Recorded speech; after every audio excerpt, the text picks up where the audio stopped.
রাতে শাশুড়িমা ঘরে ঢুকে হেসে বললেন, তোমাকে একটু চিন্তিত দেখাচ্ছে, কিছু হয়েছে নাকি? আমি তাড়াতাড়ি উত্তর দিলাম, না শাশুড়িমা, কিছু হয়নি, আমি ভালোই আছি। তিনি তখন আমার পাশে এসে বসলেন এবং বললেন, তাহলে এত ভাবছ কেন? তারপর ধীরে ধীরে আমার মাথায় হাত বুলিয়ে বললেন, এভাবে মন খারাপ করো না। তার আন্তরিক ব্যবহার ধীরে ধীরে আমাকে স্বস্তি দিতে শুরু করল, যেন সব কিছু একটু চিন্তা হালকা হয়ে গেল। আমি কিছুক্ষণ চুপ করে থাকলাম। মনের মধ্যে এক অদ্ভুত প্রশান্তি ভর করেছিল। এক সন্ধ্যায় আমি ক্লান্ত শরীরে নিজের ঘরে শুয়ে বিশ্রাম নিচ্ছিলাম। চোখ বন্ধ করে শুয়েছিলাম, যেন সারা দিনের ক্লান্তি কাটানোর চেষ্টা করছিলাম। ঠিক সেই সময় শাশুড়িমা এসে আমার পাশে এসে বসে রইলেন। তিনি কিছু না বলে চুপচাপ আমাকে লক্ষ্য করতে লাগলেন। কিছুক্ষণ পর তিনি বিছানার চাদরটা নিয়ে আলতোভাবে আমার গায়ে দিলেন। তারপর ধীরে ধীরে আমার মাথায় হাত বুলাতে লাগলেন, যেন তার স্নেহময় স্পর্শে আমি স্বস্তি পাই এবং আরাম বোধ করি। তিনি আমার অনেক যত্ন নিতেন। আমি তাকে বারণ করতে চাইছিলাম। আমার কিছু বলার আগেই শাশুড়িমা হঠাৎ করে আমার ঠোঁটের সামনে আঙ্গুল রাখলেন। তিনি মৃদু কণ্ঠে বললেন, এই মুহূর্তে কিছু বলার প্রয়োজন নেই, বরং তোমার মাথায় একটু হাত বুলাতে দাও, এতে তোমার শরীরের ক্লান্তি কমে যাবে। আমার মনে তখনও কিছুটা অস্থিরতা ছিল। তিনি আবারও বললেন, অনেকদিন ধরেই কিছু বলার চেষ্টা করছিলাম, কিন্তু কখনো সাহস করে তোমাকে বলতে পারিনি। তারপর তিনি, হ্যালো বন্ধুরা, তোমাদের সকলকে আমাদের আজকের একটি রোমাঞ্চকর গল্পে স্বাগতম। আশা করছি গল্পটি তোমাদের ভালো লাগবে। গল্পটি শুরু হয় যখন আমি শহরে এসে শ্বশুর বাড়িতে থাকতে শুরু করি। আমার বয়স তখন 24 বছর। আমার মা বাবা অনেক কষ্ট করে আমাকে উচ্চ শিক্ষা দিয়েছিলেন। পরে আমি চাকরি পেয়ে শ্বশুরবাড়িতে চলে আসি। আমার বাড়িতে মা বাবা এবং স্ত্রী ছিলেন, তবে দুঃখজনকভাবে আমার স্ত্রী 1 বছর আগে একটি অসুস্থতার কারণে আমাদের ছেড়ে চলে যান। এর ফলে আমার শাশুড়িমা শহরে একাই থাকতেন, কারণ আমার শ্বশুর বিদেশে চাকরি করতেন। আমার শাশুড়িমা বাবাকে বলেছিলেন, কুনাল জামাইকে আমার কাছে পাঠিয়ে দাও, সে এখান থেকে নিজের দায়িত্ব পালন করতে পারবে। মা বাবা ভেবেছিলেন এটা আমার জন্য ভালো সিদ্ধান্ত হবে, কিন্তু তারা জানতেন না যে এর পেছনে অন্য কোনো উদ্দেশ্য লুকিয়ে আছে। আমি আমার মা বাবার কথা মতো শ্বশুরবাড়িতে থাকতে শুরু করলাম এবং সেখান থেকেই প্রতিদিন আমার কাজের জন্য বের হতাম। শাশুড়িমা প্রথম থেকেই আমার সাথে খুবই বন্ধুভাবাপন্ন আচরণ করতেন। তিনি প্রায়ই বলতেন, তোমার শ্বশুর বাইরে চলে যাওয়ার পর আমি একদম একা হয়ে গেছি। আমার একমাত্র মেয়ে, তোমার স্ত্রী চলে যাওয়ার পর আমার অনেক ইচ্ছাগুলো অপূর্ণ রয়ে গেছে। আমি প্রতিবারই শাশুড়ি মাকে শান্ত করতাম, বলতাম, আপনি চিন্তা করবেন না, বাবা শীঘ্রই ফিরে আসবেন। কাজ থেকে ফিরে আসার পর দেখতাম শাশুড়ি মা আমার জন্য সব সময় খাবার তৈরি করে রেখেছেন।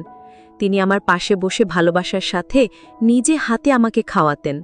শাশুড়ি মায়ের এই যত্ন দেখে আমি খুব খুশি হতাম এবং ভাবতাম উনি আমাকে কতই না যত্ন করেন। দিনগুলো স্বাভাবিকভাবেই কাটছিল, তবে ধীরে ধীরে আমার শাশুড়ি মাঝে মাঝে রাতে আমার ঘরে এসে থাকতেন। তিনি কখনো কখনো আমার মাথায় হালকা করে হাত বুলিয়ে বিশ্রাম নিতে সাহায্য করতেন, যা আমাকে মাঝে মাঝে একটু বিভ্রান্ত বা অপ্রস্তুত করে দিত। শাশুড়ি মায়ের বয়স তখন মাত্র 38 বছর ছিল, কিন্তু তার স্নেহময় আচরণ সবসময় স্বাভাবিক ছিল। আমি রাতে প্রায়ই একটু দূরে থাকতে চেষ্টা করতাম, যাতে নিজেকে অস্বস্তি থেকে বাঁচাতে পারি। তাকে আমি অনেক সম্মান করতাম, কারণ তিনি আমার বউয়ের মা, মানে আমারও মা। আমি একজন সাধারণ মানুষ, আমারও আবেগ ছিল। যখন শাশুড়ি মা আমার প্রতি যত্নশীল হতেন, মাঝে মাঝে ভেতরে একটা ভিন্ন অনুভূতি হতো। তবে আমি সব সময় নিজেকে সংযত রাখতাম, কারণ সম্পর্কের মধ্যে থাকা সীমাবদ্ধতাগুলো আমি সব সময় শ্রদ্ধার সঙ্গে মেনে চলতাম এবং তা কখনোই লঙ্ঘন করতে চাইনি। শাশুড়ি মায়ের বাড়ি ছিল বেশ বড়, কিন্তু তার জীবনের একটি শূন্যতা আমাকেও কষ্ট দিত। তিনি সব কিছু থাকা সত্ত্বেও তার স্বামী প্রায়ই দূরে থাকতেন। শাশুড়ি মায়ের এই একাকিত্ব আমাকে ভাবাত। যদিও আমাদের বাড়ির অবস্থা এত ভালো ছিল না, তবুও তার প্রতি আমার মমতাও কম ছিল না। শাশুড়ি মায়ের বিয়ের 1 বছর পর তাদের এক কন্যা সন্তান হয়েছিল। যখন সেই মেয়ে 18 বছর বয়সে পৌঁছেছিল, তখন তার সাথে বিয়ে হয়, কিন্তু বিয়ের 1 বছরের মধ্যেই সে অসুস্থতার কারণে আমাদের ছেড়ে চলে যান। এর ফলে আমার শাশুড়িমার আর কোনো সন্তান ছিল না। আমি সবসময় ভাবতাম শাশুড়ি মা হয়তো আমাকে তার সন্তানের মতোই ভালোবাসেন, কিন্তু হয়তো সেটি আমার ভুল ধারণা ছিল। শাশুড়ি মা প্রায়ই রাতে আমার মাথায় হাত বুলিয়ে বলতেন, তোমার শ্বশুরের খুব অভাব অনুভব করি। আমি তাকে শান্ত করার চেষ্টা করতাম, বলতাম শ্বশুরজি কাজের কারণে বিদেশে গেছেন, যদি তিনি দেশে কাজ পেতেন তাহলে কখনোই আপনাকে ছেড়ে দূরে যেতেন না। যখন তিনি ফিরে আসবেন তখন আপনার সব চিন্তা দূর হয়ে যাবে। শাশুড়িমা সব কথা শোনার পরও মাঝে মাঝে বলতেন, তুমি কি আমার কিছু আশা পূরণ করতে পারবে না? আমি সব সময় বিনয়ের সাথে উত্তর দিতাম, শাশুড়িমা আমি তো সবসময় আপনার পাশে আছি, যে কোনো সময় কিছু দরকার হলে বলবেন। তবে তিনি হয়তো অন্য কিছু বোঝাতে চাইতেন, যা আমি তখন সঠিকভাবে বুঝতে পারতাম না। যদি আমি আগেই তার ইঙ্গিতগুলো বুঝতে পারতাম তাহলে হয়তো ভবিষ্যতে এত জটিল পরিস্থিতিতে পড়তে হতো না। এক গ্রীষ্মের দিনে আমি কাজ থেকে একটু তাড়াতাড়ি বাড়ি ফিরেছিলাম। প্রচণ্ড গরমে আমি পুরো ঘামে ভিজে গিয়েছিলাম, তাই দ্রুত আমি শাওয়ার নিয়ে বাইরে এলাম। দেখি শাশুড়িমা ঘরের মধ্যে বসে আছেন, হাতে একটা তোয়ালে এবং আরেক হাতে ঠান্ডা শরবতের গ্লাস। তাকে দেখে আমি জিজ্ঞাসা করলাম, আপনার কি কিছু দরকার ছিল? তিনি হেসে বললেন, না, তুমি এত গরমের মধ্যে কাজ থেকে ফিরেছ, তাই তোমার জন্য ঠান্ডা শরবত এনেছি। তিনি শরবতের গ্লাস নিয়ে আমার পাশে এসে বসলেন এবং আমার শরীর তোয়ালে দিয়ে মুছতে লাগলেন। আমার একটু অস্বস্তি হচ্ছিল, তবে আমি চুপচাপ দাঁড়িয়ে রইলাম। শাশুড়িমা আমাকে দেখে হেসে বললেন, তোমার শরীর বেশ সুঠিত, তুমি কি জিম করো? আমি হালকা হাসি দিয়ে বললাম, না শাশুড়িমা, ছোটবেলা থেকেই এমনই আছি। তিনি আরও মজা করে বললেন, সুস্বাস্থ্যের প্রতি আমার বরাবরই একটা দুর্বলতা আছে। তার এই কথা শুনে আমি হাসির সাথে বিশ্বাসটা উড়িয়ে দিলাম। আমার শাশুড়িমা দেখতে খুবই সুন্দর ছিলেন, তার রূপ যে কাউকে মুগ্ধ করতে পারত।